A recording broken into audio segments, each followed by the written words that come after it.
welcome song. Listen.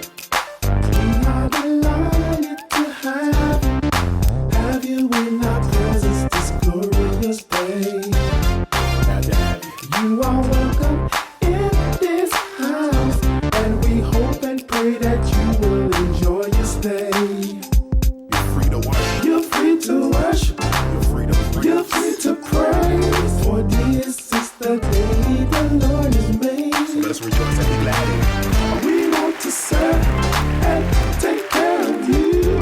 So make yourself at home. So UBC, let me hear you say this. You're welcome. You're welcome. You're welcome. Share very briefly, if you will give me a moment of your time. Found in John's Gospel, chapter 11. John's Gospel, chapter 11. You can read the whole chapter when you get home. I'll just lift up verse 38, the A clause of verse 39, where the word declares, Jesus again was greatly disturbed, came to the tomb. It was a cave, and a stone was lying against it. Jesus said, take away the stone. Amen. For the few moments that we have to share, this is part 2 from Friday, get back to living. Tell somebody close by you, get back to living. I would argue this morning that you have arrived at this pivotal moment in your life. You've had this C2C experience. Whether you realize it or not, it is a divine moment because God has intervened through C2C to change your plans. And I know you still have questions, but consider this as you move from this moment. Consider what successful people have done to be successful. Most will tell you that if you want something out of life, you have to prepare and study. Then you have to ask the right questions to the right people. You don't ask a broke person how to handle money. Y'all ain't gonna pray with me today. You don't ask someone who has always had trouble with relationships how to keep your relationship healthy. There's a certain psyche, peculiar essence that every successful person has that will push or propel them to achieve greatness in their life. And I would argue that the psyche or that peculiar essence that pushes successful people is called intentionality. Intentionality is the underlying principle that successful people have that causes them to succeed. And I argue this because successful people intend to be successful. I wish I had a witness. Happy people intend to be happy. Blessed folk intend to be blessed. And I need you to declare some things into the atmosphere this morning. Just repeat after me. I intend to be blessed. I intend to have peace. I intend to have joy. And intentionality tells me to stick to it even in tough times. You do know that you are what you do and not what you say you will do. I said you do know that you are what you do and not what you say you will do. And we embrace this moment, this moment of celebration, but how we have to prepare for what's next. If you really want to experience change in your life, first of all, you got to be willing to take some responsibility for your future. Yeah, and remain focused on the promises of God, that things will get better. In order to take responsibility for your future, you must first take ownership of your past and be honest in your declaration of your journey in that many of us, we chose the wilderness route. I ain't talking to the deep church folk over here. I'm talking to just us. This is just us talking. Look at somebody and say, we chose the wilderness route. Yeah, we did. Yeah, we did. We chose the wilderness route. We chose the wilderness route. And I know it's easier to say that we didn't have everything we wanted, and we didn't have this, and we didn't have that, or my wife made me like this, or my family made me like this, or the white man don't care about me, and we ain't even going there today. Let's be honest, we chose the wilderness route. But that's okay. What you may not realize is the wilderness has its place and in our purpose, in our pursuit of purpose. And at times the wilderness is a prerequisite for the promised land. And if we're totally honest, we'll agree that the wilderness is the last place that most of us want to go. And anyone who has ever survived a wilderness experience will attest that the wilderness is the last place I want to be. 28 years ago, my wilderness journey led me to the second floor of John Armstead's Psychiatric Hospital in Butner, North Carolina. That was the last place that I wanted to be. But however, it is in the wilderness that we encounter our greatest need of God. Because in the wilderness, resources are limited. Yeah, but while it may be a dry and a desolate place, it can also be a defining place. And if we're not careful in the wilderness, we will even misdiagnose what God is doing and prematurely conclude that God has left us in this place to die, when in actuality it is a place of transition. And I know that's true, that there are enemies who seek to destroy us and to kill us.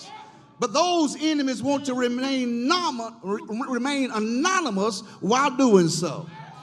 Because as anointed as you are, and as gifted as you are, and as creative as you are, and as lofty as your visions may be, sometimes we find ourselves in places we never expected. Where my real folk at up in here today? I could push it, but I'm going to pass, because all of us, if we're honest this afternoon, have found ourselves in places we never expected to be. Yeah, I said I was going to push it, but I'm going to push it anyway. Some of the places are even incompatible with who we are in God. Yeah, our future demands for us to be truthful when telling our story. And make sure you do so with a certain sense of humility. And humility requires us to let go of our pride. God help me through here. You do know that pride is a form of blindness. It won't let you see anything but yourself. And here's the revelation about pride. Pride is not your struggle to accept that you're wrong. Pride is your struggle to accept that you're no longer right.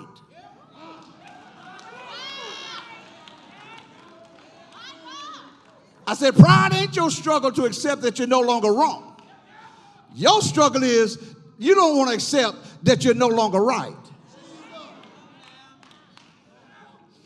Yeah, you're right. You've always had obstacles and reasons why you did what you did, and it's hard coming back. But here's the problem with pride. There was a season when you were right, and that season shifted without telling you. We're going to shout in a minute. So it's not the issue that you were wrong, you're just no longer right. So now we've had this C2C experience to start fresh and finally get back to living. Wake your neighbor up and tell them, well, let's get back to living. But so often there are stones and situations that stand in the way.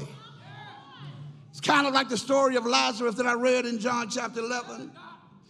Here's your first shouting point. God has a good end to your frustration. Church folk don't know when to shout. I said, God has a good end to your frustration. Because you don't always know how God's going to work it out. And just because you don't know how God's going to work it out, don't mean God ain't going to work it out. Because God's got a good end to your frustration.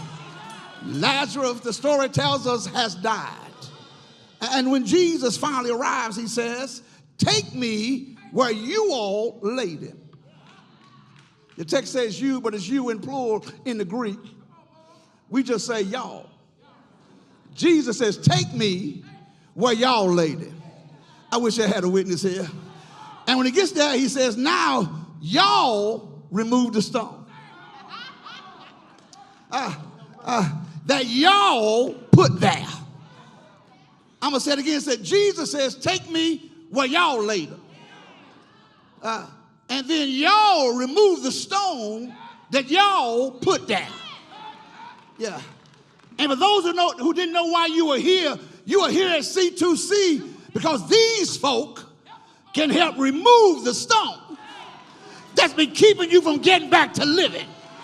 Look at your neighbor and say, neighbor, move the stone out the way.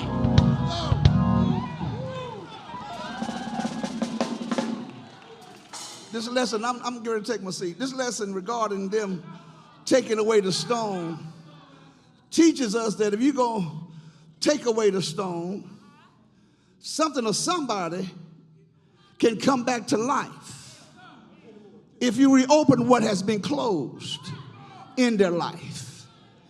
And C2C understands that if we can go back and reopen some situations that folk thought was dead, we can get some folk back to living. I feel something pushing me. And if you're bold enough to reopen what has been closed, then life can come back. Yeah, because just because you closed it, don't mean that God is done with it. I wish I had a witness here. I said just because somebody closed it, don't mean God is done with it. Let me talk to the folk over here. Just because somebody closed it, don't mean God is done with it.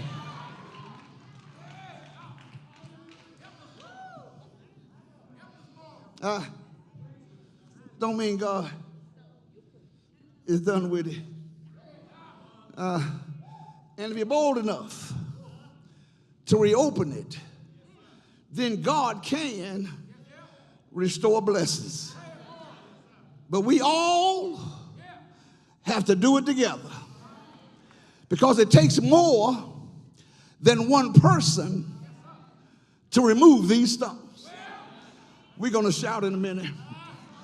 But whoever is going to take away the stones can't be nobody weak. Whoever is going to take away the stones can't be nobody that ain't got no strength. Whoever is going to take away the stones got to be somebody that's got some vigor and got some life to them. And your assignment, Union, this morning, and your assignment, Winston, this morning, and your assignment, everybody in this room this morning, is to remove the obstacles that's in the way of a miracle. But be careful during this next season, because your next miracle is going to require some folk who will be willing to take away your obstacle without trying to steal your miracle.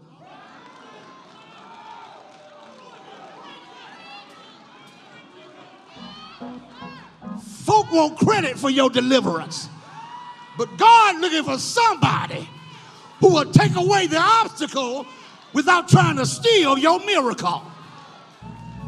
The only reason I'm here is because God performed a miracle. Now, folk help me, but God gets all the credit. I'm done. May the Lord bless you.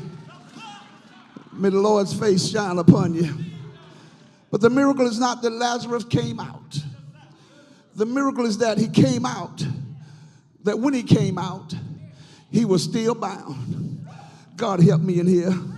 He was bound hand and foot. And the good news for you and I today is that God does not have to fix your situation for you to come out and not be free. Because God's got power to do the impossible even when you're not completely free. He can still bring you out. And the good news is he told those standing around Lazarus, now y'all loose him and let him go. I wish I had a witness here. And this is for the good church folk. What Jesus is saying, it's my job to bring him back, but it's your job to get him back to living. I said, Jesus says it's my job to bring them back, but it's your job to get them back to living. It's all of our job that when they come out of a dead situation, it's our job to unwrap them. It's our job to get them on the right path. It's our job not to shame them, not to talk about them because they don't look like what you look like. It's your job to loose them and let them go.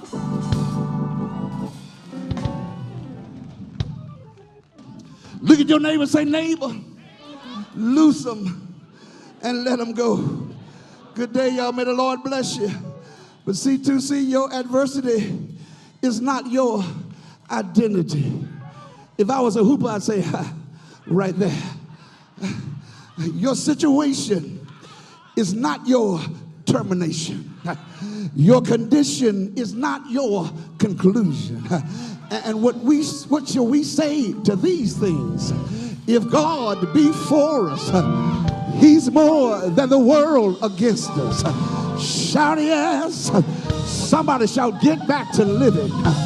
I understand that some people will never reach their fullness because they cannot forget.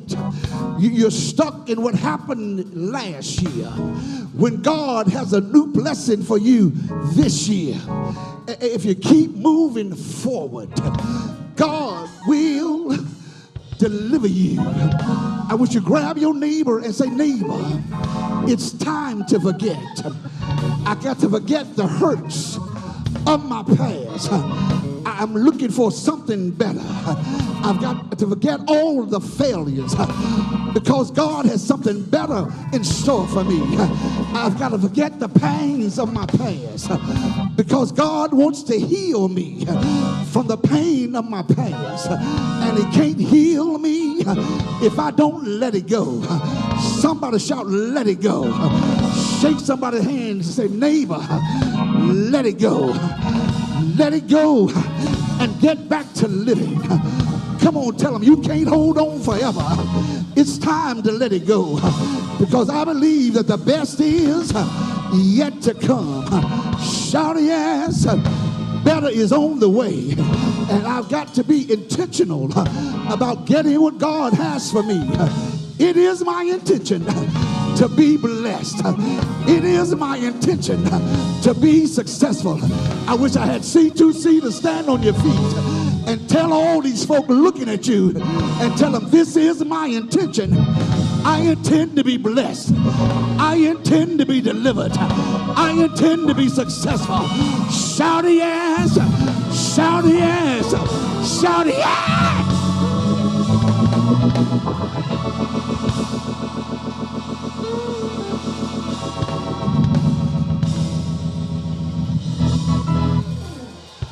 I intend to be delivered. I intend to be blessed. Let me tell you this, and I'm going to take my story. There is a story. I'm reminded of a story. I already said she's talking about me before I even get up. This is not just any story, it's my story.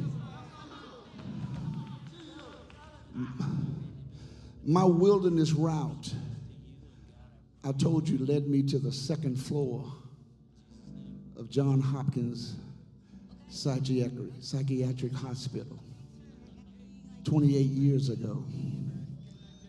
on August the 19th, 1996, I had lost everything. Wave your hand, honey. My wife is here today. But that day, I could not contact her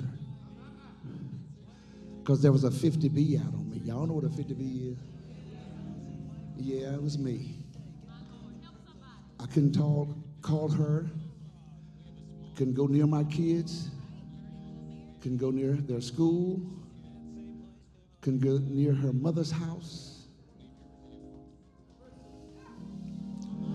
And the day they took me there, I had a praying mother.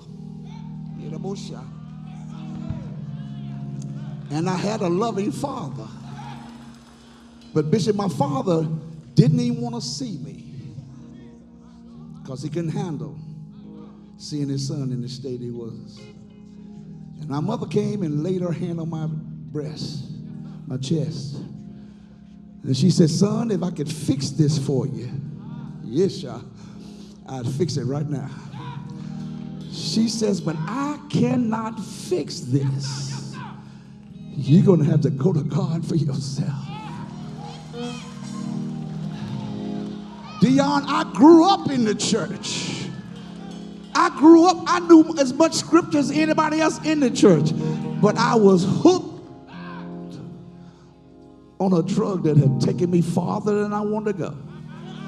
And it kept me longer than I wanted to stay.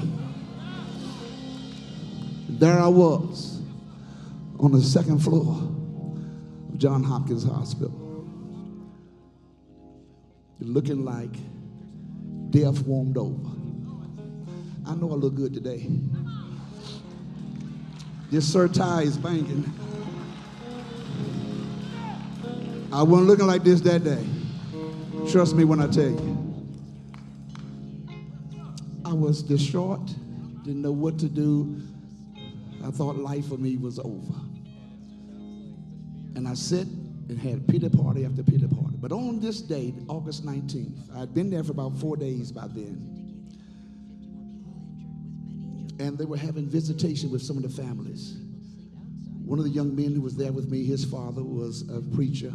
He was a white guy. And he had told me his dad was coming to see him that day. I said, you think your dad will talk to me when he gets here? He said, I'm sure he will. So I noticed them, they had their family time together. They were eating some food together. And he finally came and got me and said, my dad wants to see you, wants to speak to you. And when I saw him, I told him who I was. I said, I done messed up my family. I messed up my life. I've lost everything. I've lost my kids. He said, God is my witness. This is what he said. He said, young man, I see the Spirit of God all over you.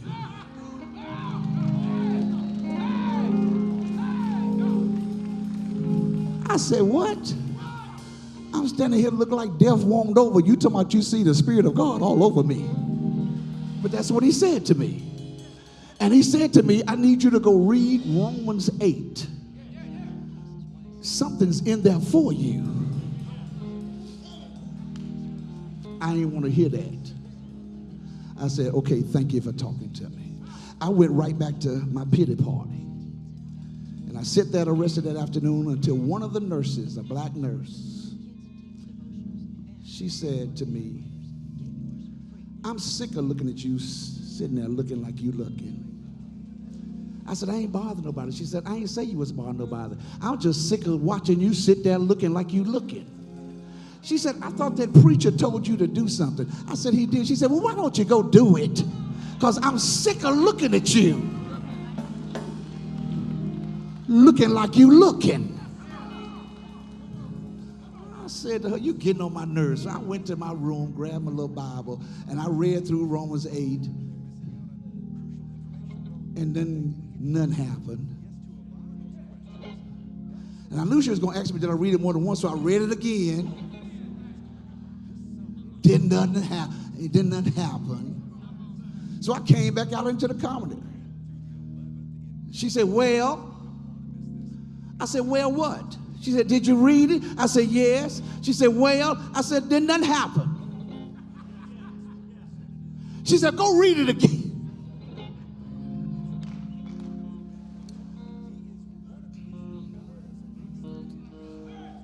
thinking to myself, honestly, how am I going to get out of this? But when I went back the third time, yes, child. I tell this, and I've told this to C2C down through the years. When I read it, Brother Deacons, the last time, verse 18 jumped off the pages and said to me, for I reckon that the suffering of this present time is not worthy to be compared to the glory which shall be revealed in us.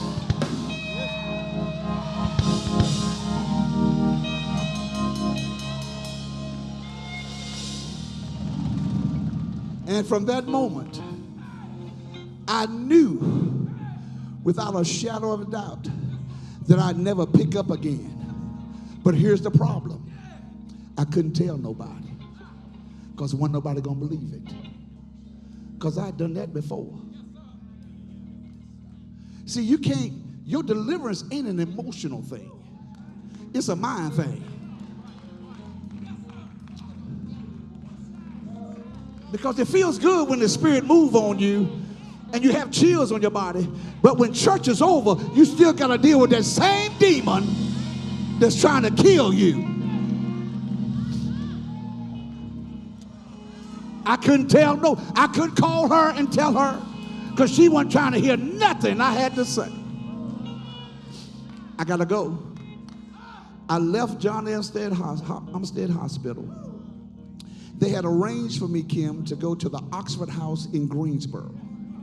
But I needed $100 for my deposit. I ain't had 2 nickels to rub together.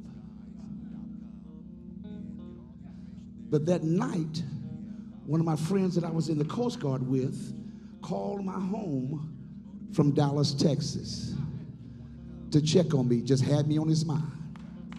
She told him where I was. I don't know how he found me. He contacted me. They said, you got a phone call.